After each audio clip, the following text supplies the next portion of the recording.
Hello everyone, Balazs Andrus here. Welcome to my channel where I talk about D&D and TTRPGs to all my players, fellow DMs, and well, anyone who's interested. Whether you're a veteran DM or a player who's completely new to the hobby, I hope that you'll find something worth listening to. I know that creating an RPG-themed YouTube channel is not the most unique idea in the world, and there are plenty of others, but I've been wanting to do this for a very long time now, and I still think that I have a couple of interesting ideas and thoughts to share with you.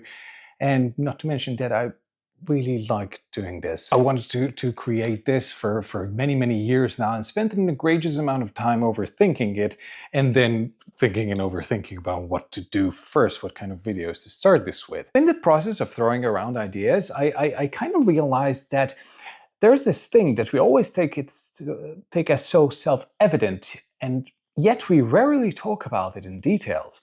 And that is that we all know that tabletop role-playing games are neither solo nor adversarial games. They are cooperative games, of course. We all know that. But yet, even though we always mention it, very rarely talk about it. What it actually means. Not to mention that most of the really problematic problem player behaviors like spotlight hogging, main character syndrome, the lone wolf syndrome, and even the player versus DM mentality, I think it all stems from not being a cooperative player. And by player, I mean players and DMs alike. Whereas one of the most celebrated virtues of a good player is the ability to know how to work well with others, how to involve them in the story and share the whole experience together with them, build the story together, and build upon each other's abilities. You know, teamwork. So I decided to share a couple of tips, tricks, ideas, suggestions, thoughts about how one can become a better cooperative player. And even when I was drafting the video, I needed to split them up in two, and I also tend to talk a lot, so I realized that if I'm making a couple of videos out of it, well, why not just make a series? So welcome to this very first episode of the Cooperative Players Toolbox. But before we jump in and talk about the actual advices, let's talk a bit about what are cooperative games. Like, what makes them different? I think the main thing, well, actually the best thing about cooperative games is that they are not zero-sum. That means if one player wins, that does not come at the expense of others. You all win. You share your victories and work together to avoid losses. And even when that happens, you can still find solace in the, shared experience, emotions, and wonderful stories that you have created together. But to achieve this, we all need to be mindful of it.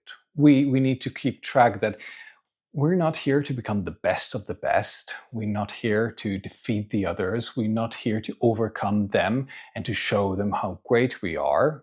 We are here to work together as a whole, as a team, as a party. Also, as I said, this is not a solo game. Even though you're controlling only one character, your actions have consequences, and those consequences affect the whole party, all the other players, and the DM who's playing with you. I was once holding a session 0 for a group completely new to TTRPGs, and one of them actually asked me, well, how are we going to make decisions together? I was honestly completely baffled. I didn't know how to react. I didn't really understand the question at first, because for me, it's, as I said, it's so self-evident. It's just, that is the game, isn't it? Making decisions together and moving the story forward together.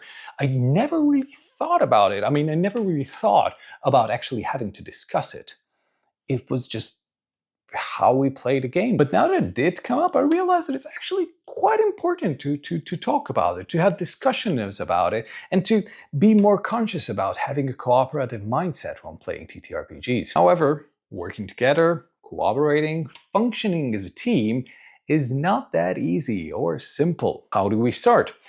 Well, in order to work together with others, it behooves you to know the other players. Well, their characters. It is the first and foremost requirement, the basis, the primary condition of working together. So you need to know the party.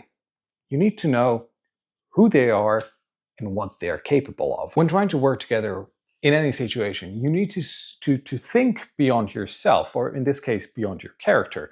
But in order to do that, you need to understand your team. You need to know the toolbox you're working with. You need to know what character, what ability is best for certain situations. Do you have an athletic character in the party to climb the sheer cliffs rising up in front of you? Or do you know who's best in the party to help you out when a mimic is grappling you in his deathly embrace? My players know about that quite a lot. Maybe you have a druid who can turn into an axolotl. An axolotl. It's a cute animal. That cute little white animal who can swim into underground caves and explore it for you. There's this corporate building in front of you, and you have maybe a Tremere vampire who can mind control or charm the security guard guarding it, so you can all slip inside. Or maybe you have an ex-aviator with you who can steal a plane so you can fly directly to Africa and stop that evil cultist ritual taking place that could end the Earth. But this might seem like a daunting task at first. I mean, in all honesty, it's difficult enough to know your own characters. I myself cannot count the times when I forgot about a crucial ability that I had, or maybe a magic item I had in my backpack somewhere that could have easily solved the situation that I didn't think about.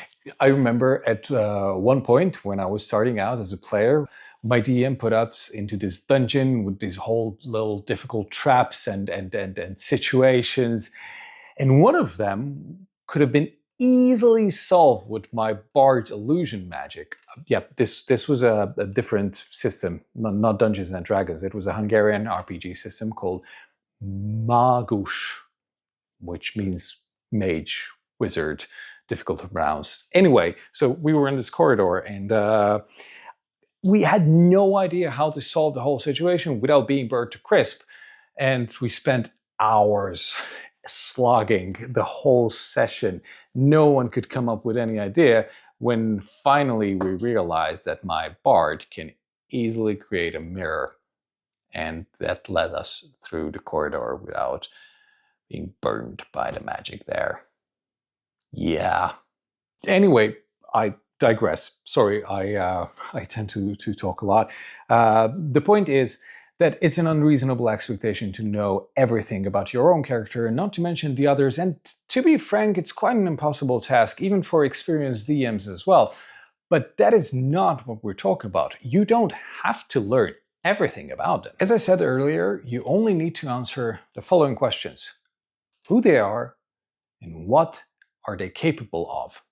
Okay, I'm not making it easier, am I? This is still a lot, and also the questions themselves are pretty vague. But not to worry, I have devised 2 easy to remember levels, depending on how much effort you're willing to put into it, how much time you have, or how much the game needs. Because let's be honest, you're not going to know as much about the other people's characters at a random con game compared to a year-long campaign you're having with your best friends. So we have 2 aspects and 2 levels of knowledge.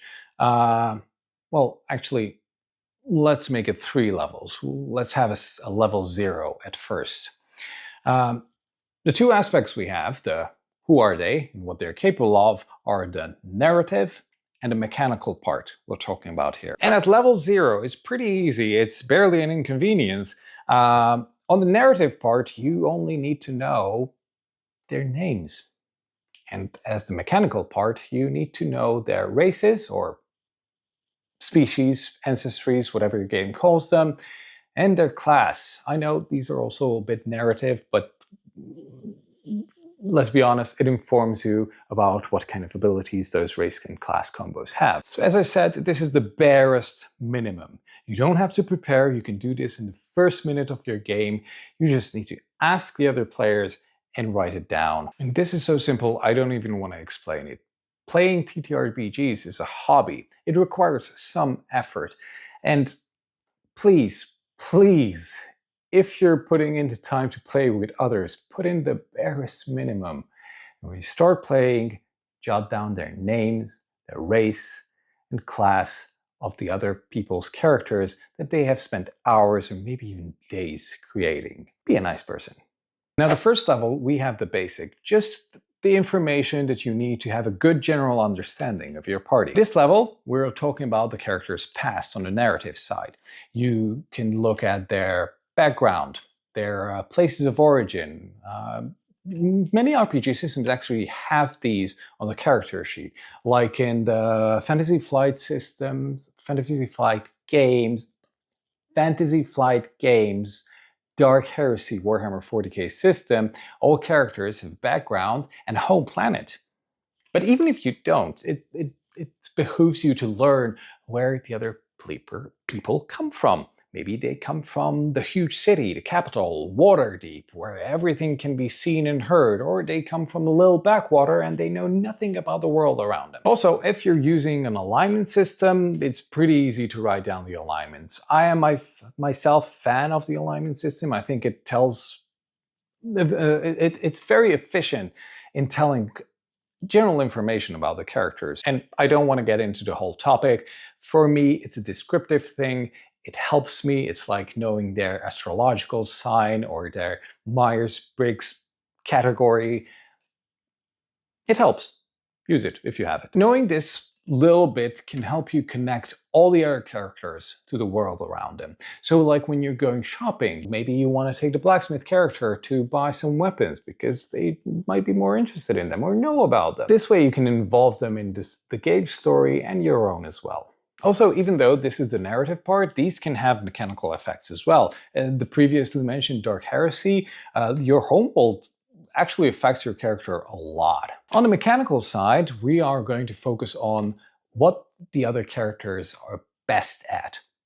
So you need to focus on their best characteristic, or in D&D it's called ability score, but I think most systems call them characteristic. You know, their general attribute scores and which one they're the best at. This is pretty self-evident, I think. You know, the rogue or the sniper character is really dexterous and agile, and the barbarian is strong, and the wizard is smart. You know the gist. But still, just be conscious about them. Know it. Write it down, or just try to remember it and focus on it. And ask the strong character to help you bash in a door, or the smart characters to see if they know anything about the obscure writing and runes on the wall. You don't have to learn every characteristic, you just try to remember who's the best in each and every one of them in your party. Who's the strongest, who's the toughest, who's the smartest, and who's the most charismatic. Probably not me. Also, after the characteristics, there are skills or expertise or some system alike, you know, something that they've learned and they're the best at. This can include knowledge skills, this can be stealth, lockpicking, athletics, all the rest. Anyway, it's, you know, the things they can do expertly or proficiently. By the way, I think most systems call them skills. Like, I'm pretty sure D&D, Pathfinder, Dark Heresy, Call of Cthulhu, Cyberpunk, so quite many of them. At this level, you can also spend some time trying to learn the other people's roles in the party. Now, I'm not telling you to box them into each and every category, and most definitely do not think in MMORPG roles. TTRPGs are a lot more complex. Do not ever, I mean, seriously, this is a big thing for me. This is a hill I'm going to die on. Do not ever think of the other party characters as tanks, healers, and damage dealers. Still, there are roles. There are a lot of other videos out there which can help you figure out roles in TTRPGs, like frontliner, support, utility, well, healer, maybe. There's the expert, the scout, I don't know. I think the Dungeon Dudes have a very good video on this many years ago. Anyway, you're smart. Find one. Now that you know something about everyone, and you had to put some time into TTRPGs, we can go to level 2, the advanced level. Now this I really only recommend to more experienced players. You don't have to be like a veteran, but still it helps if you have a couple of years put into the hobby.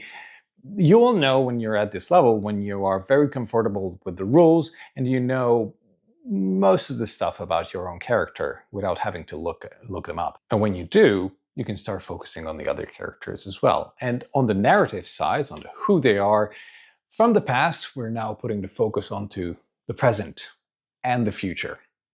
You should focus on their goals and their motivations, what they want, maybe even what they need. Sometimes an outside character can know that even better than the person themselves, and it can lead to really good role-playing moments when you can tell the other character that, something that they're pursuing is not actually what they need in this situation.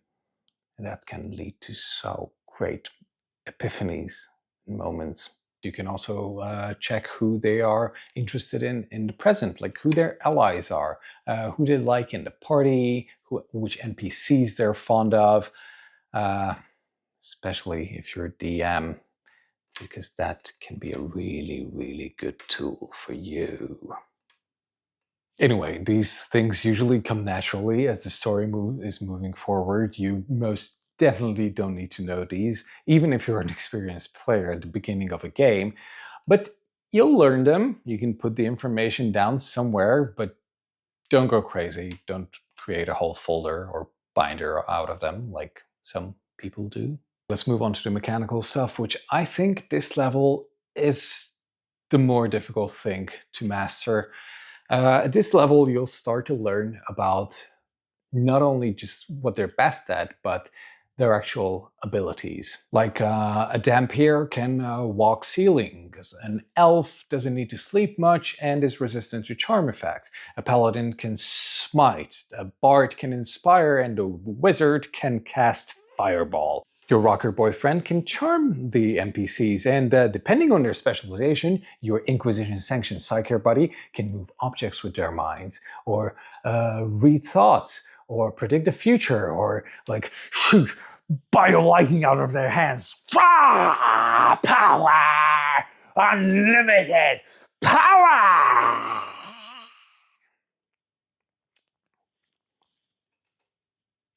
I do tend to get carried away with stuff, sorry about that. Also, try to take special note of abilities that you can synergize with, like, I don't know if you're a melee fighter and there's someone who can push the enemies to the ground, so you can beat them to pulp, then remember them, so that you can, coordinate and work together. And also, at this point of the campaign, you probably have acquired a lot of magic items or equipment, and it helps a lot if you try to learn them. I know it can be a lot and it's difficult, again, but we all know that we always forget about magic items that we have. And if the whole party tries to remember, that can solve a lot of problematic situations. As a DM, it happens a lot of times that I actually calculate with an item that the party has, but they don't.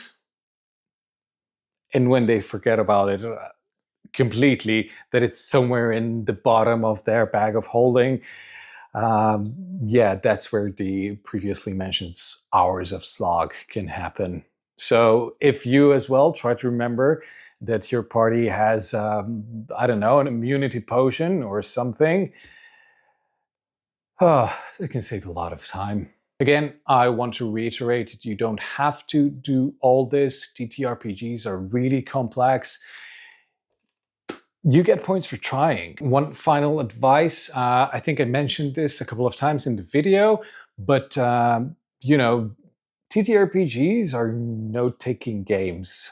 So when you're taking notes, don't just take notes of the story and important NPCs. Take notes of the other characters as well. As I said, don't create a whole binder out of them, but just maybe in your little notebook have a dedicated page for each of them where you can write down the aforementioned stuff. For example, in my parties, I always do a Google Sheet for them where they can write down the most important stuff about their characters, the characteristics, skill proficiencies, and so on.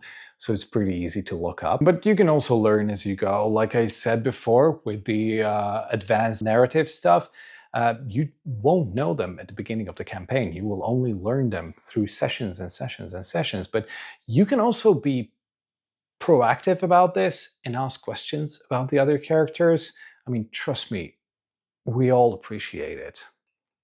We always say that if you write your backstory, that is just for yourself. You cannot expect the other players to know and learn all about your characters.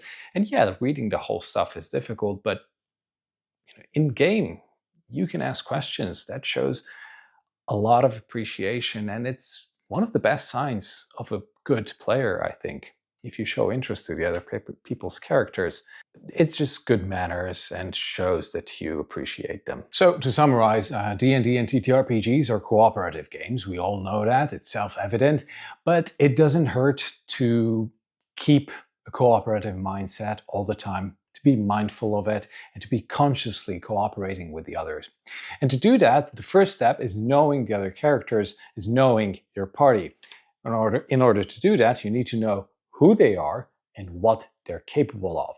So you need to jot down and memorize some narrative info about them and some mechanical parts. The amount of it can differ depending on how experienced you are and how much time and effort you can put in, but even trying shows that you're taking this seriously and will help you out in a lot of situations moving the story forward and keeping the game from becoming a slog. Level 0, remember their names, their race and class. In a basic level, try to learn about their past and know what they're best at. And if you're more advanced, then try to know what they are into in the present, what are their plans in the future, and what are their key abilities that you can rely on or ask them to help you with. If you just remember just some of them, you'll know how to involve the others and how to cooperate with them. Well, that's it for today, folks. I hope you liked it. If you did, please do subscribe and press the like button and share a comment. What techniques do you use to remember information about the other characters in your party? Thanks for staying until the end. Hope you enjoyed it. See you in the next video. Cheers and play nice.